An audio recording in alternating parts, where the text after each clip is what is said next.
Honorable Rajivan Jayachandramurthy, you have 13 minutes. Order, please. The Deputy Chairperson of Committees will take the chair.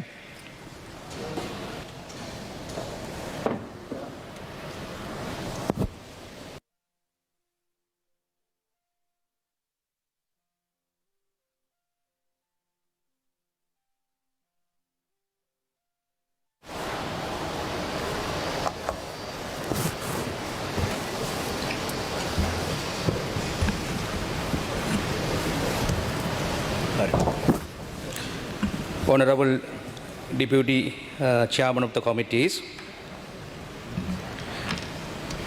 2025 ஆண்டு முதலாவது கூட்டத்தொடரிலே பேசுவதற்கு கிடைத்த வாய்ப்பையிட்டு நான் மிகவும் மகிழ்ச்சியடைவதோடு இந்த சபையில் இருக்கின்ற கௌரவ உறுப்பினர்களுக்கு புத்தாண்டு வாழ்த்துக்களையும் தெரிவித்துக் கொள்கின்றேன். அதேபோன்று இந்த இடத்திலே எனது குரலை ஒலிக்க வைப்பதற்காக ஆதரவை வழங்கிய அனைவருக்கும் மனமார்ந்த நன்றிகளை கூறிக்கொண்டு, யாழ்ப்பாணம் தேர்தல் தொகுதியிலே 80,830 வாக்காளர்கள் எங்களுக்கு வாக்களித்து, கிட்டத்தட்ட 25% வாக்காளர்கள் எங்களை வாக்களித்து,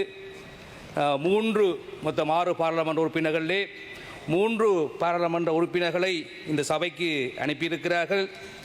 அவருடைய நம்பிக்கை நீண்ட காலமாக இந்த நாட்டிலே புரியோடி போயிருக்கின்ற பிரச்சனைகள் காரணமாக விரக்தியுற்று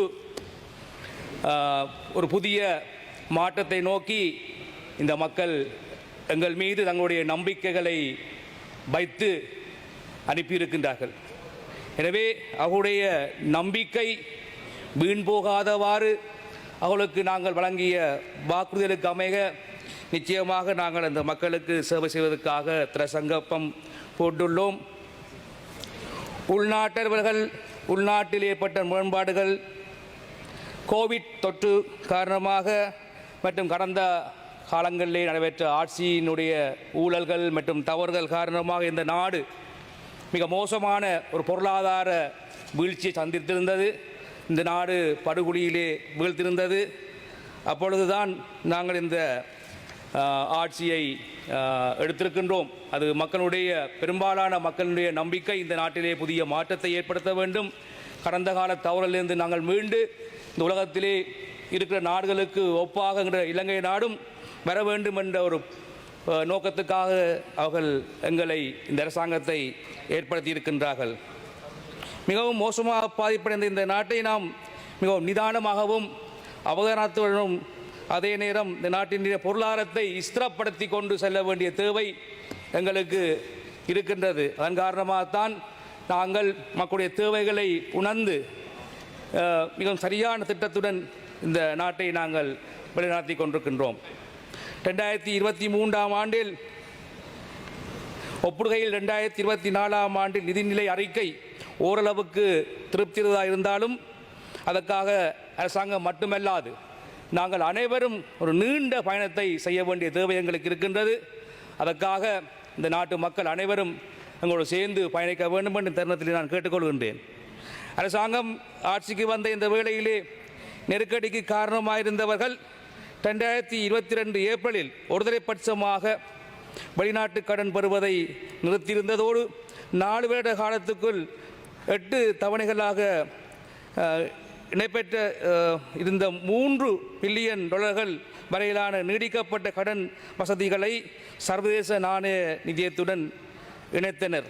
கடந்த காலங்களில் கடன் மறுசீரமைப்பு செயல்பாடுகள் தாமதிப்பு மற்றும் கடினமான தன்மை காரணமாக நாடு மேலதிக செலவை செய்ய வேண்டியிருந்ததோடு மக்கள் மீது அதிக வரிச்சுமையை ஏற்படுத்த வேண்டிய சூழலும் காணப்பட்டது. எவ்வாறாயினும் மக்கள் நலனை கொண்டு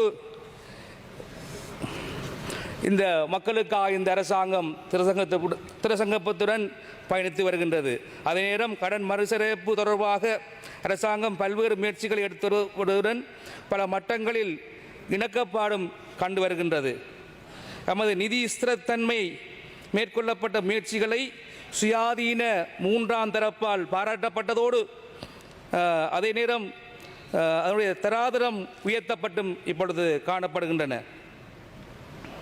அதற்காக நாம் 2024 டிசம்பர் 20ஆம் தேதி நடைமுறையில் உள்ள பிணைமுறிகளுக்கு பதிலாக புதிய பிணைமுறிகளை வெளியிடுவதை ஆரம்பித்து அதை வெற்றிகரமாக நிறைவேற்றி வருகின்றோம். அதேபோன்று சிறு மற்றும் நடுத்தர தொழில் முயற்சிகளை செய்வோருக்கான வசதிகளை ஏற்படுத்தி வருவதுடன் அவர்களுக்கு நிவாரணங்களை பெற்றுக் கொடுத்தும் இந்த அரசாங்கம் வருகின்றது. குறைந்த வட்டி வீதங்கள், மீளச் செலுத்தும் கால நீடிப்பு, கடன் தரப்படுத்தலால் தளர்வு மற்றும் மதிப்பீட்டு சர்ச்சைகளை தீர்க்க வெளிப்படையான பொறிமுறைகளை உருவாக்க அரசாங்கம் கவனம் செலுத்தி வருகின்றது. பாடசாலை மாணவர்களுக்கான கற்றல் உபகரணங்களை அசுவசும திட்டத்துக்கு ஊடாக வழங்கி வருவதோடு அசுவசும திட்டத்துக்கு உட்படாத பிள்ளைகளுக்கும் கல்வி அமைச்சினுடைய ஆலோசனைக்கு அமைவாக கொடுப்பதற்கு இந்த அரசாங்கம் நடவடிக்கை எடுத்து வருகின்றது. அதேபோன்று முதியோர் கொடுப்பனவு, முதியோருக்கான செலவினை கொடுப்பனவினை அதிகரித்திருக்கின்றது. கடந்த காலத்திலே நாட்டில் நிலவிய அசாதாரண சூழல் காரணமாக நான் பிரதிநிதித்துவப்படுத்துகின்ற வடக்கு மாகாணம் பல நெருக்கடிகளை சந்தித்ததுடன் பாரிய பின்னடைவுகளையும் ஏற்படுத்தியிருந்தன. அதன் காரணமாக மக்கள் நாட்டின் மீது நம்பிக்கை இழந்து பலரும் வெளிநாடுகளுக்கு செல்ல வேண்டிய நிலை உருவாகியிருந்தது. இதன் மூலம் புத்திசாலிகளும் வெளியேறியமை நாட்டுக்கு பெருமளவில் பொருளாதார ரீதியாக பின்னடைவை தந்தது. அதேபோன்று பலரும் தொழில் வாய்ப்பை இழந்ததுடன் வாழ்வதற்கு மிகவும் கஷ்டமான சூழலுக்கு தள்ளப்பட்டார்கள். பல தொழில் முயற்சிகள், தொழிற்பேட்டைகள் போன்றவனையும் மோசமாக பாதிப்படைந்திருந்தன.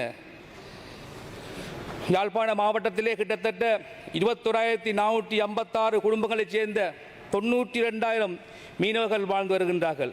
அவர்கள் தற்போதைய சூழலிலே பல்வேறு நெருக்கடிகளையும் சந்தித்து வந்தார்கள். எனவே சிறந்த பொருளாதாரத்தை கட்டி வளர்த்து இலங்கையை முன்னேற்ற பாதையிலே கொண்டு செல்வதற்கு இந்த அரசாங்கம் பூண்டுள்ளது. அதேபோன்று வடக்கிலே அதிகமாக போதைவஸ்து பாவனை, கசிப்பு உற்பத்தி மற்றும் அவருடைய வியாபாரங்கள், கிராமிய அளவிலே குறிப்பாக விவசாயம், மீன்பிடி தொழிலை செய்யும் பிரதேசங்களிலே வீதிகள் முற்றாக சிதைவடைந்து காணப்படுகின்றன. சட்ட விதிமுறைகளை தாண்டி கனகர வாகனங்களுடைய பயன்பாடுகள் காரணமாக மிக மோசமான நிலைகளை மக்கள் எதிர்நோக்கி வருகின்றார்கள். வடமராட்சி கிழக்கு, கண்டாவளை பிரதேசத்தினுடைய பகுதிகள், பூனரியினுடைய முக்கம்பன் பகுதி, தீவக பகுதிகள் போன்றன முற்றான அபிவிருத்தி இல்லாமல், போக்குவரத்து வசதிகள் இல்லாமல் புறக்கணிக்கப்பட்ட பிரதேசங்களாக இவை காணப்படுகின்ற அரச நிறுவனங்களில் சேவை பெறச்செல்கின்ற மக்கள் அலக்களிக்கப்படுகின்றனர். புறக்கணிப்புகள் காரணமாக நீண்ட நேரங்கள் அந்த அலுவலகங்களிலே மக்கள் தேங்கி நிற்கக்கூடிய சூழல் ஒன்று காணப்படுகின்ற காரணமாகவும் மக்கள் தொழிலுக்கு செல்வதிலே அல்ல பொருளாதாரத்தை வளர்ப்பதிலே பின்னடைவை கண்டு வருகின்றார்கள். அதேபோன்று வெள்ள பாதிப்புகள் காரணமாக ஒரு வருடமும் அந்த இடங்களிலே வெள்ளப்பெருக்கு ஏற்பட்டு அவருடைய காணிகளுக்குள்ளே தொடர்ச்சியாக வெள்ள நீர் காணப்படுவதன் காரணமாக மக்கள் பல அவதிகளை பெற்று வருகின்றார்கள்.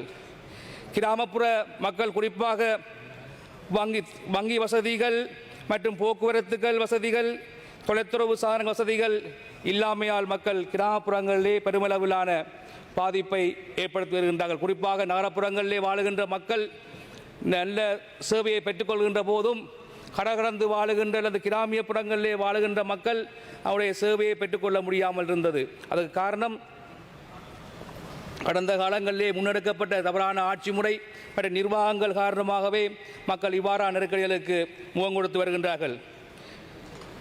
அதேபோன்று நீண்ட காலமாக அரச நிறுவனங்களிலே பல அதிகாரிகள் இடமாற்றங்கள் இல்லாமல் இருந்து வருவதும் பல்வேறு அசௌகரியங்களை மக்களுக்கு ஏற்படுத்தி வருகின்றது.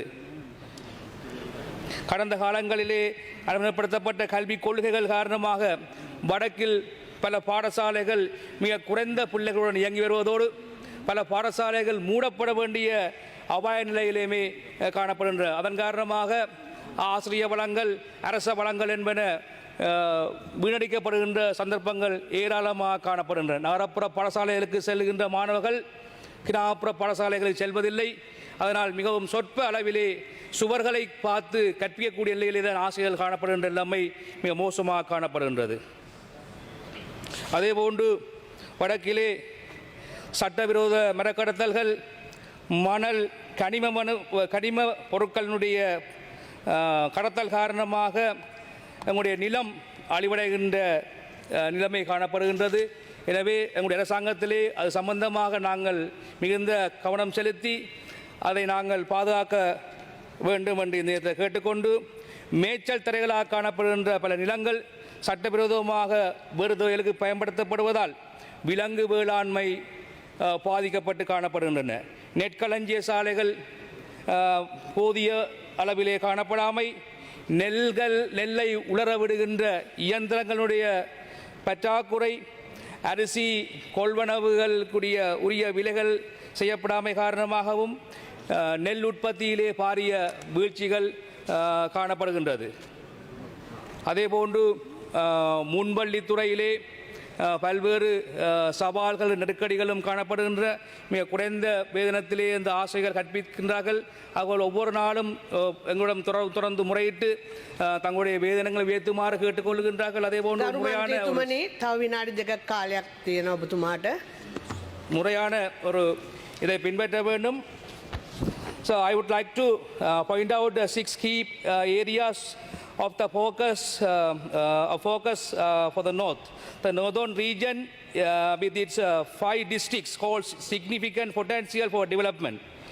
Its prosperities should include sustainable growth, reconciliation and strengthening the communities that have endured decades of conflict. I urge the government to focus on 6 key areas.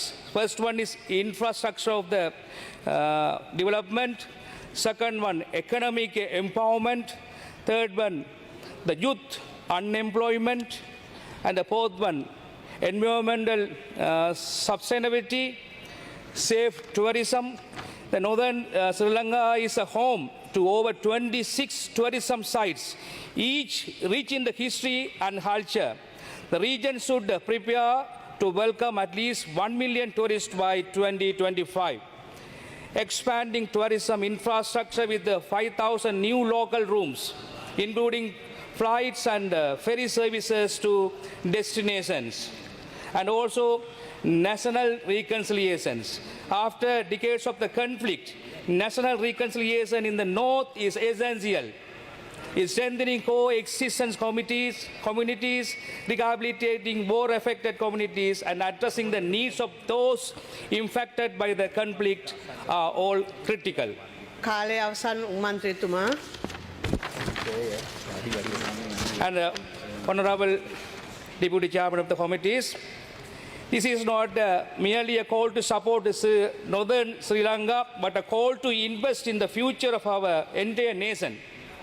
A united, equitable and prosperous Sri Lanka will only emerge if every region and community is uplifted. අවසන් කරන්න මන්ත්‍රීතුමා. Let us work together across party lines to ensure that northern Sri Lanka achieves its rightful place in our shared future. Thank you.